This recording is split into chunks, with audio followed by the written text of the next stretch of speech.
Now, if I was to explain the life cycle of a chicken, I don't know, where would I start? With the chicken laying the egg or the chicken hatching? It's kind of 6 of one, half dozen of another. Or the nugget. And the same thing is true with what I'm not sure where to start here, but what doesn't matter where you start, it ends up the same. You end up, well, I'm going to tell you a little bit about the life cycle, a part of the life cycle of the honeybee, a honeybee colony. Now, I imagine most of the adults here have had this experience. I don't know if you have yet, but there's times in your life where you hear something and or do something or see something for the first time and you're just like, oh man, that is cool. I'll never forget a scout that we took to a airplane merit badge thing when I took him to some class. We went out to the airport. And anyway, he later told me that visit to the airport and going out into a hangar and stuff just triggered something in him. And he later, all he wants to do is become an aircraft mechanic. That was his goal because he saw that and he just thought, oh man, that is cool. Well, this happened to me. That is me when I'm your age. I was 15. That was in 1976. That's me. This is my first thing of bees. Now I got to tell you, I had a friend who kept going, Lance. He was doing the beekeeping merit badge. Okay, now remember this is 45 years ago.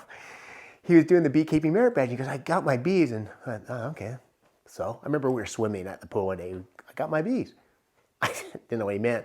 And he was telling me about these bees he got, and he put them in this little glass house. And I thought, in my mind, I saw an ant farm. I thought, you got a few bees, an ant farm. How cool is that? Well, a few days later, I was at his house, and we were in his bedroom, and he had this thing. It was about this size, skinnier, but it was this high. Okay, so it was skinnier, but twice as high. And it had glass sides, and it was sitting on a perch with a tube going out his window. And we sat there and watched the bees come and go. And I watched everything they did through this clear glass beehive. And it was instantly like just grabbed me. And I thought, this is the coolest thing ever. So I went home and begged my mom. I've told you before, we didn't have a lot of money. I begged my mom to buy some bees. And they ship them in a package. Now, normally you would have a hive, you would have some clothing. I bought some bees. I'm opening them with scissors. You're supposed to have a bee tool. You're supposed to have a veil. I went into our Halloween costume box and I got this old straw hat. And then I found some piece of old dress that had, kind of material like that. And I cut it out and stapled it to the brim. I grabbed my mom's dish gloves and I put on a parka. And that's how I worked with my bees. Little wonder I got stung quite often. And it wasn't within 6 months of this, I became highly allergic to them because I got stung so many times. But anyway, this is my first experience at your age. And bees, and I've had this just incredible obsession with bees since I was your age. And I just wanted you to know that's how it all started. This friend telling me he got a merit badge. I'm only going to tell you a little segment, not about beekeeping or about what goes on in the beehive. We're going to talk about just one little snippet of bees. But first, let me just tell you, there's 3 bees, as you probably know. There's the worker bee. That's whatever you'll see on the flowers. They gather nectar, they gather pollen. We'll go into it a little bit more. I doubt you'll ever see a drone. You might, unless you're working in a beehive. She is an undeveloped female. Okay? She's a female that is undeveloped. Her ovaries have not developed. Then we have down here a drone bee, the boy bee, who does not much. I'll tell you a bit more later. The queen bee is amazing. The queen bee. We'll tell you a little bit more about her. Let's start with the drone. The drone is the only boy. He's a male. He has no stinger. He does nothing. He's just a big, fat, hairy back scratcher. The worker bees feed him. The worker bees groom him. The worker bees carry out his poop. The worker bees do everything. All they do is walk around the hive. They're blind in the dark. They can't see in the hive. They just kind of, fumble around. They can see outside really good. The only purpose of a drone, one purpose. They will leave the hive in the spring. They'll go gather in a drone congregational area. Somehow there's something about the terrain or something, winds, trees, whatever, where the drones congregate. They just go and hang out. And they wait for a new queen to come leave the hive. And queens kind of know, hey, I think I know where the drones are hanging out. And a queen will fly through that drone congregation area. And their whole purpose is to, if they're the lucky one, to catch that queen and mate with her for about 2 seconds in flight while she's out on her single flight. We'll talk about them in a little bit more. They don't do anything. In the winter months, they'll be driven out of the hive because they're useless. They don't gather anything. They do nothing. But they do have a very important purpose. And so the bees kind of understand that they got to keep them around a little bit. So how many drones are produced in the hive? It just really... Is it a 50-50? No, not even close. Oh, no, 99-1, if that. Okay, so yeah. just a few drones. Yeah. In the hive. Yeah. And you want drones, and drones is a sign of a healthy colony, and so you want to see them. But they really, they have purpose, but, not much. The worker bees. These little bees will live a total of about maybe like 35 days, month and a half, throughout the course of their life. First couple of weeks when they come out, they come out of the cell, they're adult bees. They will first clean the hive. Then they take care of the baby bees inside. They're called nurse bees. And then about 3 weeks, they kind of start to move to where they will take their first flight, their maiden orientation flight. Remember, they've never left the hive. All they've done is take care of the queen, take care of the baby bees, do that kind of stuff around the hive. And they fly out and they'll orient themselves and kind of come back. And slowly, after about 21 days, they will begin to go out and forage. And they'll gather pollen on their back legs. Some bees will fill their stomachs with nectar that they'll go back and regurgitate to another bee's mouth that will then go regurgitate that into a cell that will turn into honey, okay? They gather water. Towards the end of their life, a few of them will become guard bees that just stand by the entrance. And it's really cool to sit there and watch a beehive and you watch bees land. And you'll see these little bees. If you look down under, you'll see a line of them. And they'll kind of come out and hurry and check that bee and sniff her to make sure she's one of theirs. Or if a drone lands, man, there's like 4 bees that'll just instantly go surround that thing just to make sure it's one of theirs, Because there's robbing that goes on. Bees from other colonies, drones will come and land in a hive and try to, sometimes weaker hives will test them to see if they're on, will guard the hive, and they want to steal weaker bees' honey. So then we got the queen bee. Absolutely incredible. But she will, if we were to go back to our chicken picture, and if I said that we hatch a chicken, we hatch a hen, when she's about 8 days old, we let her go hang out with the roosters for a couple hours. And then she comes back to the coop and she starts laying 1,500 eggs a day. Day after day, after day, after day, after day. And she can easily survive a winter. Just go out once? She will leave the hive. Here's what will happen. We'll get into that. That's a great question. You're going to not believe it. That is the queen. She doesn't control the hive, but she emits pheromones, and those fill the hive. And when those are there, the instincts of the bee just take over. The bees instinctively know there's a queen. It's called being queen right. Instinctively, they know, I can do my job. Okay, I'm a week old. I'm going to stop cleaning the cells. I'm going to go start feeding the babies now. Oh, I'm approaching 3 weeks. I think I'll go check out the flowers. But just their instincts just take over. They respond, bees aren't told what to do. They respond to just instinctive stimulus, okay, that comes in. Now, if she was gone, they would within minutes, the whole hive just, you can, if I'm working in a beehive and I pull a frame out that's got the queen on it and just move it, you can hear the hum. All of a sudden the hum of the hive goes, they know she's gone. They know she's gone. It's incredible. She doesn't do anything but go around and stick her bottom end into cells 1,500 times a day. A day. Day after day. Can you imagine? Over her lifetime, easily 500,000. Can you imagine a chicken that did that? One chicken. 1,500. We'd be rich if we could just figure out how to do that.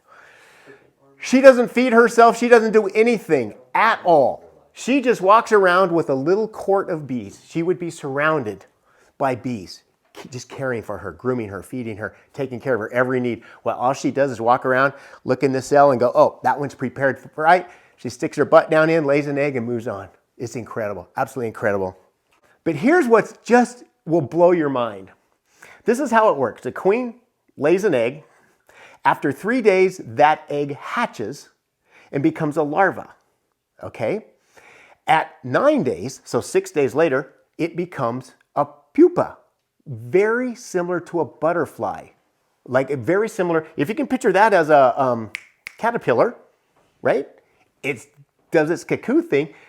That's what happens. It will actually shed its skin 6 or 7 times in the next week or so. But what happens is, so it goes from an egg to a little grub, larva, to a pupa. They cap the cell. They seal the cell at that point. Okay? So now it's just in there private and dark. And then at day 21, 3 weeks exactly from here, this bee turns into an adult bee and emerges. Okay? And I've got video of all of this happening. It's so cool. But here's what's amazing. You're not going to believe this. The queen bee and the worker bee, I don't want to screw up my slideshow, or I think I'd try and go back, but I'm afraid I'd mess it up. The differences, think about the differences. The worker bee works herself to death, gathers, smaller. The queen bee, absolutely incredible, can live for multiple years. They come from the same egg. It's incredible. They have the same genetics. It's just certain genetic traits are turned on and some off, making one egg become a queen, one egg become a worker. Here's how it happens. Now the queen, let's suppose she's just been laying eggs all over the place.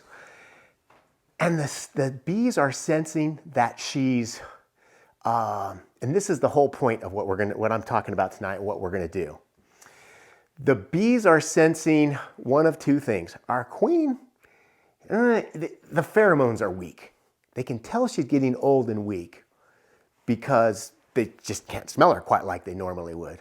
Or they're going, man, there's a lot of flowers, it's spring, and there's a lot of nectar, and we're gonna outgrow this hive, so let's create a new queen.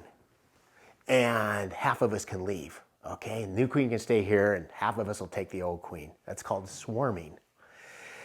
It's incredible. Or maybe the queen dies. I mean, they just die, but whatever. Let's suppose the colony decides they need to replace the queen, either because they're gonna swarm, they're gonna outgrow their home and need to split in half and leave, or she's getting old and she's weak, she's a failing queen, or she died. They will take a normal egg that would have been a worker bee, and instead of feeding it when it's a larva, they feed it this white milky substance called royal jelly. They'll feed a regular bee royal jelly for a few days. They will, but if this one they want it to become a queen, all they do is after it hatches, all they do is feed it additional royal jelly for a few more days. And that same egg becomes the queen. Okay. Okay?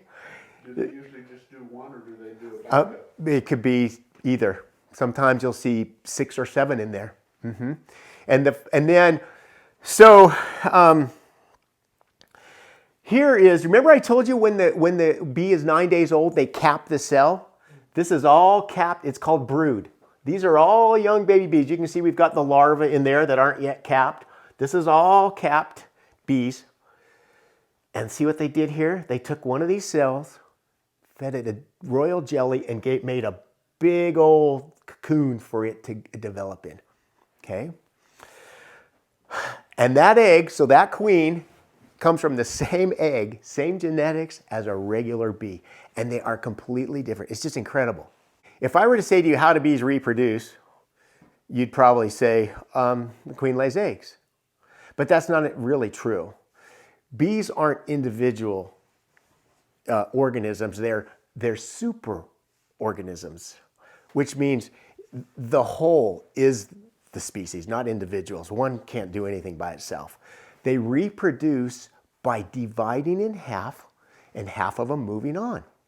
That's bee reproduction. I forgot to tell you, back to the queen. After she hatches, she'll come out and, now let's just suppose they were gonna, what happens most of the time, what we're gonna be experiencing. It's spring, there's a lot of nectar, the bees are going crazy, they know it's gonna be a great year, they know they're gonna outgrow their home, they want to reproduce. How? By splitting in half, okay? They create a new queen cell. The bees can tell because this is now has pheromones. There's a developing queen in there. The bees know, oh, we got a queen coming. And they also know, we're going to have to, half of us are going to have to go with the original queen. Oh, wait, she's been laying 1,500 eggs a day. She can't even fly because her abdomen is so full. So they will chase her around the hive. Exercise, losing weight. They chase her around. She stops laying. So now she's running around for a few days. She's lost all that weight. She stopped laying eggs. Her abdomen contracts. And now she leaves. And half of the bees, actually probably 60% of the bees, leave with her. And then, that's what it looks like. Okay? Their noses, their ability to smell is so incredible. They're following the queen. They're following her scent. They then will go to a designated tree. Prior to any of this happening, there were scout bees out, okay, finding a tree to kind of go to. Then they come back and they kind of decide, okay, we got our tree, let's go. And the queen's in the middle of this, okay, and they just hang there. Now, I don't know if any of you have ever seen that. You can see, I've seen them in underground, I've seen them in spokes of motorcycles, but this is a big old cluster of bees. I got to step back just a second. The queen, now remember they left a hive that had a queen cell, remember? That queen hatches and she's a new young virgin queen. After about a week, she'll fly out. Remember, she can fly because she hasn't been laying eggs yet or anything. Her abdomen's really kind of small and tight. She'll fly out. She'll go to a drone congregation area. And over the course of maybe an hour or two, she will mate with 10, 15 drones. Okay? So she goes buzzing through this drone congregation area. And you know, the drones, they're like, yeah, today is my lucky day. And they go chasing her. And of course, only the fastest, healthiest drone catches her. He mates with her in a period of seconds and explodes. Literally explodes and dies and drops to the ground. She does that 10 or 15 times. She's promiscuous, okay? These queens are promiscuous, but only for an hour. Then they're good, all right? So after doing that 15 times, she now has all these diverse genetics from all these drones from hives all over the place. And she's now, every one of these eggs that she comes back and starts laying of the next 500,000 they'll be all related to her. She will be the mother of all them, but the father, each of them could have, you know, you got a one in, if she mated with 15 drones, you know, there's like 15 different half brothers and sisters running around, actually sisters, okay? So back to the swarm. So the swarm clusters here, and then they send out scout bees. They send out scout bees that will go out and look for places that they want this new colony to go to. It's incredible. And if it's a really good place, they'll come back and do this little waggle dance, really intense on top of it. You can actually look at the top of a swarm and watch the bees doing the dance. And you'll see another, and now that's how they point direction, okay? By doing a dance, a figure 8 dance in a certain direction, they're saying this is where this new home is. And then another bee is going, dancing that way, maybe less enthusiastically. So that bee has found another home that direction. Well, over a period of time, hours, maybe days, the bees come to a consensus. So the enthusiastic bee that dances with a great home recruits more bees who will go look at that. And after a period of hours, or like I said, a day or two, now all of the scout bees are dancing the same direction, singing the same song. They all agree that's where we're going to go. Okay? So instinctively now, they head out to a new home. I want to show you this.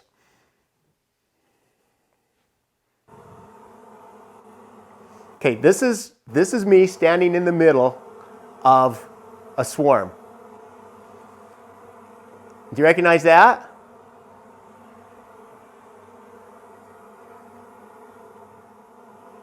Now the queen will be there because they're all...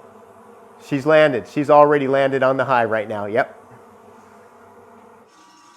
Okay, now, earlier in the day, I went to check this box, and I noticed all these scout bees. This trap is being heavily scouted by bees. They go up and down. They measure it. Constant. They inspect the cracks, the top. They'll go in. They'll walk around and measure the inside. Want to move here. Is the handle there where the opening is? Yeah. Constant. Slide those down so you can trap the bees inside. They're going back and telling their hive. They're checking out the inside, the outside, the top. Did you prime that with anything? Huh? They're checking out Prime the that with anything? Yeah. cracks. What's in it? Oh, I'll tell you. Oh yeah. This is a Toniquint Park, behind the nature reserve there. I came back. I knew something was going to happen. I just was driving by. I said, I'm going to go check it out. I heard this buzz. I walked into this. It was incredible. Now, this happened over the course of about an hour and a half. This is only a couple of minutes, but watch what happens.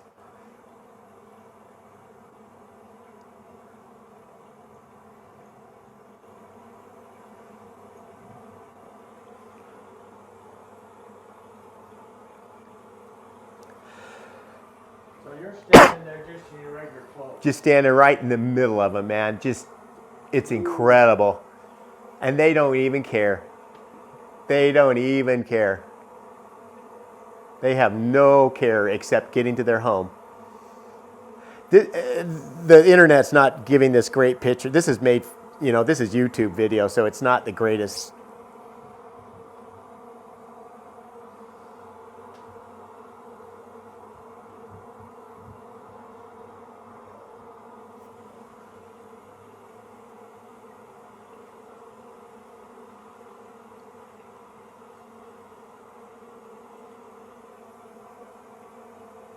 It's just getting going, guys. You wait. You're not going to believe this, what happens. Yeah, it'll be over in a couple minutes, but.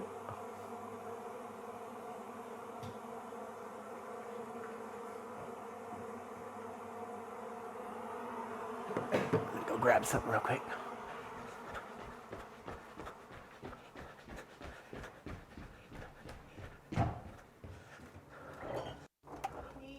My swarm commander, there it is.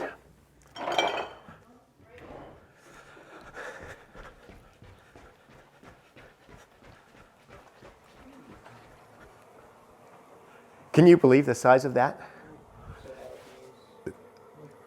It's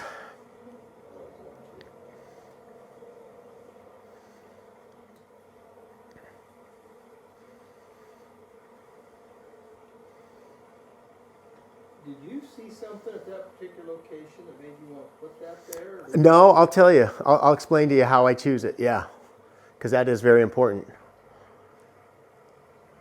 You place the bee, the queen yourself. Did you put a tracker on the bee? Yeah. Queen? Question what? Did you put the queen in there yourself? Oh no, that would be impossible. Picture those millions of bees. I know she's in there, but no, I haven't touched her. See, now they're about in. This is about an hour and a half. Hey, who's that guy? Handsome dude, man. He's got a stiff back right now. One of those homeless guys that live. That's kind of what I was thinking. Little fat old man. That's what it looks like. He's trying to steal all our bees. This was massive. This swarm was massive. I got well over 10 gallons of honey from this swarm of bees. 10 gallons. 2 huge Home Depot buckets from this. Isn't that amazing? Okay, this is about... Do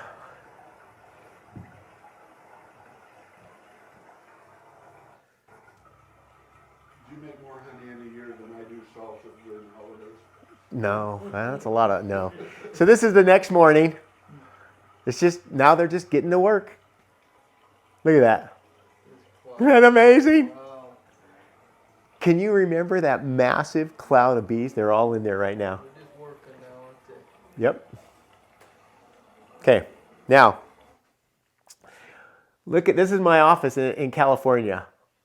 Look carefully. Do you see anything?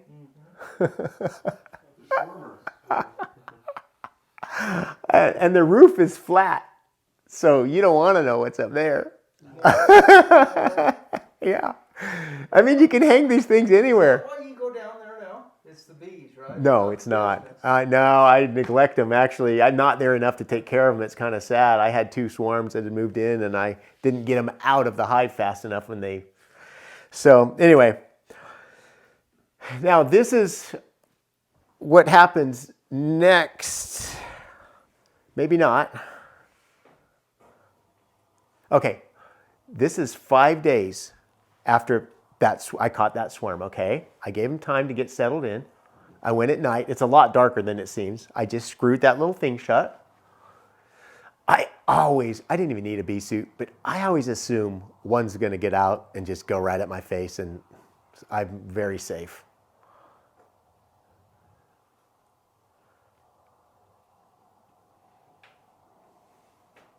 Now, Douglas, at your age, who's holding the ladder?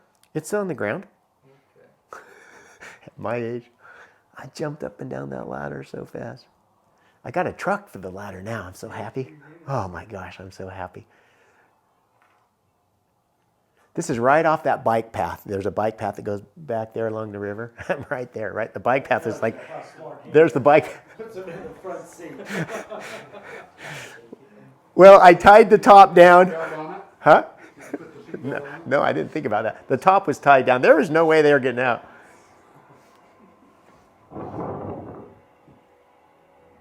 Got my girls.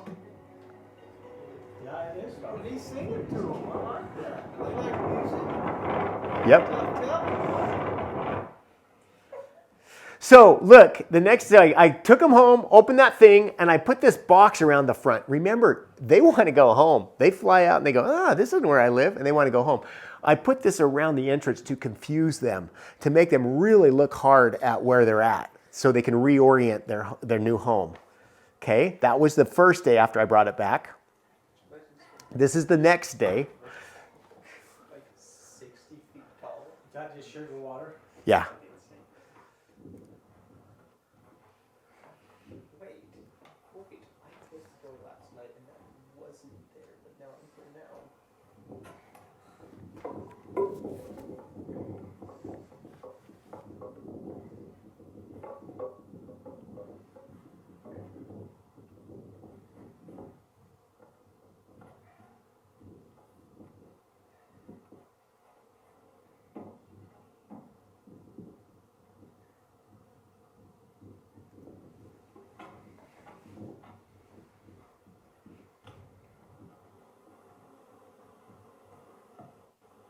tell them why you put smoke.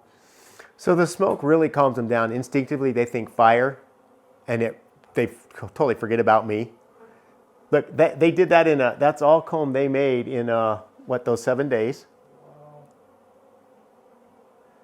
You know, they make one little So is flake. there nothing, wire or anything there for me? Just that one. Well, that one, I did have a little strip about that big across the top just to get them started, but the rest of them I don't. And do you look to make sure that the queen's on one of those? No, You're pretty confident. she has to be, or they wouldn't. They'd be there, they'd be gone. Yeah, they wouldn't be. You could just tell by their behavior. She's there, and they're fine. Yep.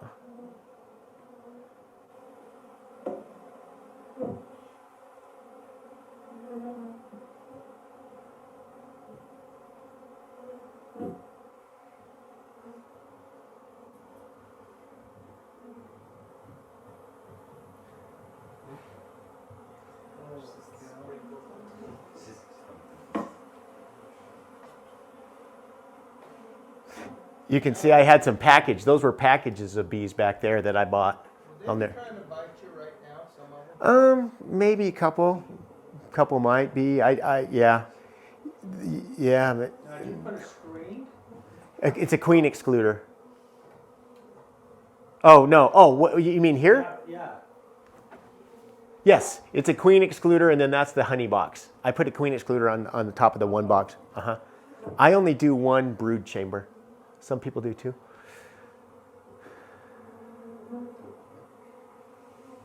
Okay. Now what are the different levels you've got there? I'll explain it. Let me pause. I wonder if I can pause this. Can't. Oh, dang. I'll explain it. So, well, I'll get to that. That's because I do want you to understand that. My focus today is I want you to understand this swarm behavior. It's spring. It's late March, April, and maybe early May behavior. After that, you're wasting your time. But from hanging, what I want you to understand is from hanging the box in a tree, you know, all that honey, look at that. This is all a result of that. From that one box. I mean, it's just...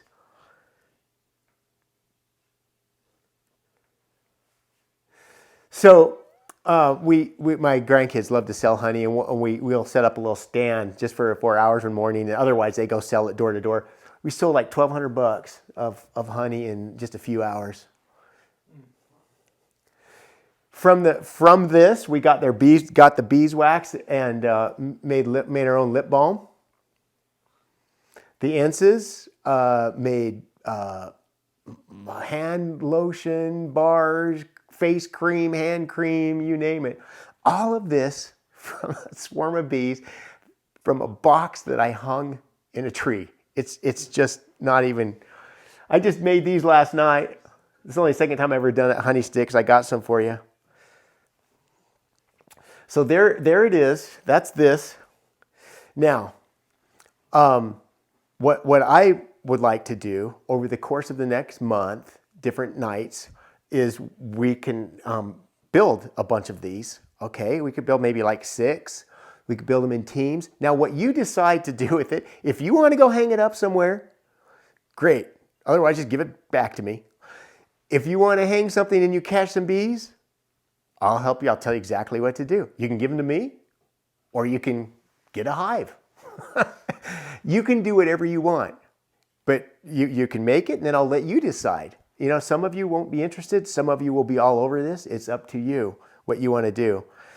This is a sheet of plywood, and I've got 2 of these that I've had Home Depot cut this way.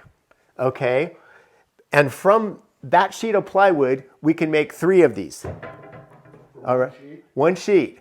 And I've got 2 sheets cut that way. Now I got to get somebody that can do this for. I have 0 equipment. I have everything you need. Do you? Yes. If I gave you boards, you could cut those into. I've got them all cut up in strips. Okay, that would be easy. Where do you hang them? You can hang them anywhere. I mean, anywhere. I choose the river I've got them all up and down the river, just, on a tall, straight tree where I can just get to it, get 10 feet up and have access. And, there's really no magic. What I do is, as long as I have them available, I take a frame of, this is old brood comb. Brood means there were eggs in this. Okay, if this was a frame that only had honey, the wax would be white. This is brown because, I don't know how many cycles of bees. The queen has laid, they've hatched. She's laid it, they've hatched, okay? Actually, on the back is pollen. This particular frame, this came from a hive of bees. I don't know why they died, but they died over the winter. So I took all of their brood frames. The bees, well, if I were to just take this outside, put it in my garage in the middle of the day, in minutes, bees are all over my garage. It's incredible what they can smell. It's just incredible. So think about this, when the swarm, back to the colony, the swarm's ready to leave. They're thinking, okay, we're making a new queen. We got to leave. We're going to split in half. And they send out scout bees. And they smell this. And that's what you do to draw them. Oh yeah, well this is really powerful. It's a bait that I just spray on the top, and then once a week, so I just spray one time a squirt there, but once a week I go in and spray a squirt in the entrance. Oh, if I just went outside and squirted, bees would be on me, not on me, like attack me, but they smell it and they're on it. It's incredible. And what is that? It's called Swarm Commander, and it's just some formula of, I don't know what. It's, yeah. But you only spray it if it's not getting action. No, I spray it no matter what. Regardless. That is the ticket. Because sometimes I don't have these to spare because they're all being used. So I'll just put blank, foundation in there. And then, but I will tell you, not all, this is the first box I've ever made. And if you look at it closely, it's made like crap. None of the corners match, but it doesn't matter. The bees don't care. If you notice, this box is taller than the beehive. Here's why. If I put you do not want to leave spare room in a beehive because the bees will fill it with comb. Anything over 3/8 of an inch, they're gonna build honeycomb in it. So you can't do that. So this box would be full of frames, and the frames go right to the bottom, okay? But in this box, think about that. It's only going to here. And that is because the research has shown that the bees, when they swarm, they want a certain amount of space. This is the perfect size, and it's the interior is the perfect size, and then it gives them space down here to congregate. Did you remember that massive swarm of bees? Can you imagine them all just, so they can all get in there and congregate in that open area. So this is everything that they would be looking for. The bees will fight over this.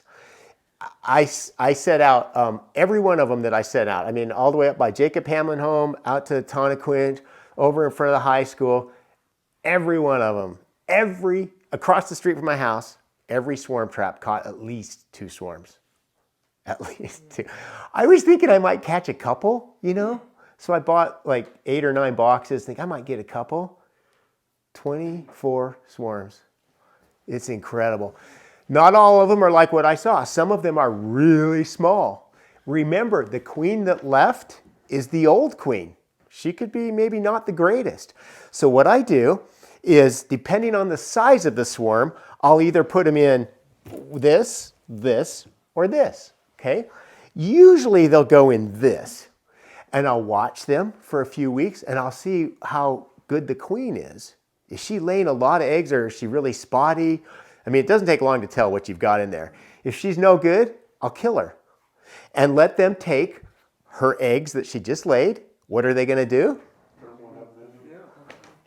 And now I've got this colony of bees with a brand new queen. And I got them in the spring.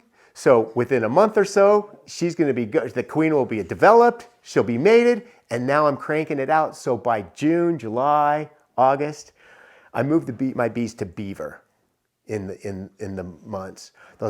Let me just tell you one other thing I'll do is I'll take a really good hive that's a really good beehive, really good queen. I want her genetics, okay? Like this swarm, I'm gonna do this, like this swarm that you saw. That queen, I've never seen a queen like that. She was incredible. I'll take one of her. So I'll go into the hive, down in the bottom. All of that, though, is way more than I want to tell you, but it all comes from hanging a box in a tree.